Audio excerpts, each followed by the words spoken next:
Welcome back to part 4 and our final episode of our series, A Beginner's Guide on How to Play the Oboe. I hope you guys have been enjoying this series as much as I have been making it, because it's a lot of fun, and I've been trying to teach you everything that you needed to learn if you want to become a pro. These are the basics everyone masters. Today we're going to be talking about airflow and why it's so essential for playing the oboe. As you could tell, it takes a lot of pressure and air just to make a sound.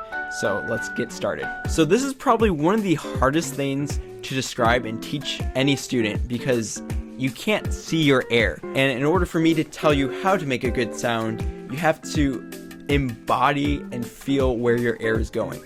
So I want everyone to put your hands on your lower back and take a deep breath, filling up your lower lungs like this.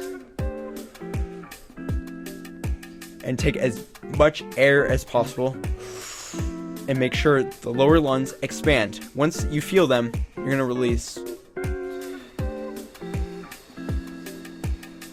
And there's many ways on how you can release. You can actually release slowly, which you're gonna do on the instrument, but to practice that, you're gonna wanna use a shh sound, and that kind of forces the air to come out more natural and more focused, which is what you're gonna want whenever you play an instrument, not just the oboe, but any instrument.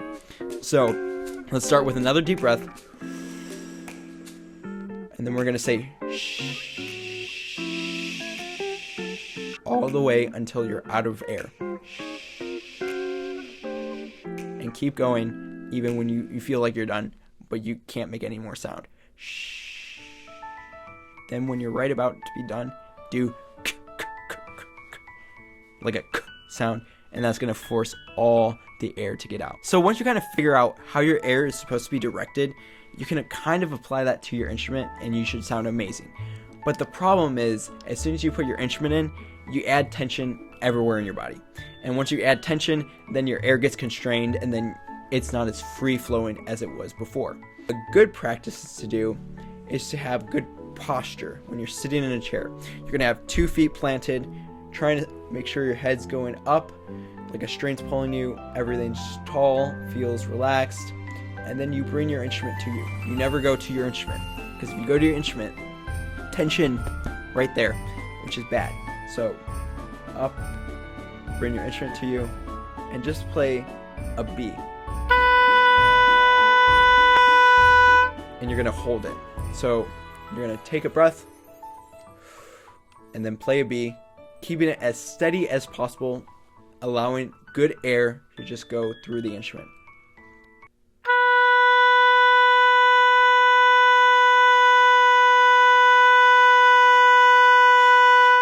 And if you can keep the pitch very steady, that means you're using good use of your air. If it's wobbly, that means you're adding tension somewhere, you're trying to compensate somewhere, or you're just not focusing your air enough. And that's just one thing you can do to practice good airflow.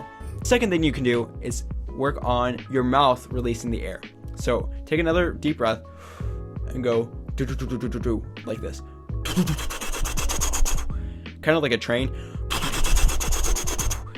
And you should really feel it up here. And try to get as loud of a sound and airflow as possible. So when you do play your instrument, you have all that air being focused that way. I hope this helped you guys. If you can master airflow and work on these exercises, there's a bunch more you can learn online. You can watch more videos on airflow in particular. But if you can master this, you're going to be further along and ahead of a lot of students who don't know these basics. It's embouchure, articulation, and airflow. And there's always more that you can work on, but if you really hone in and just spend 10 minutes a day working on each of those aspects, you're gonna be a much better musician in 5 months than you were starting today with those 3 things. If you have any more questions, please leave a comment down below. And as always, if you've been enjoying my content, make sure you subscribe. I'm trying to make it to 10,000 subscribers for the end of the year, so your support would really mean a lot to me if you just like, share, and subscribe, because who knows, this could happen. I know we have a short time, but with you guys, nothing's impossible. I love you guys. You've been a huge support, and as always, God bless and take care.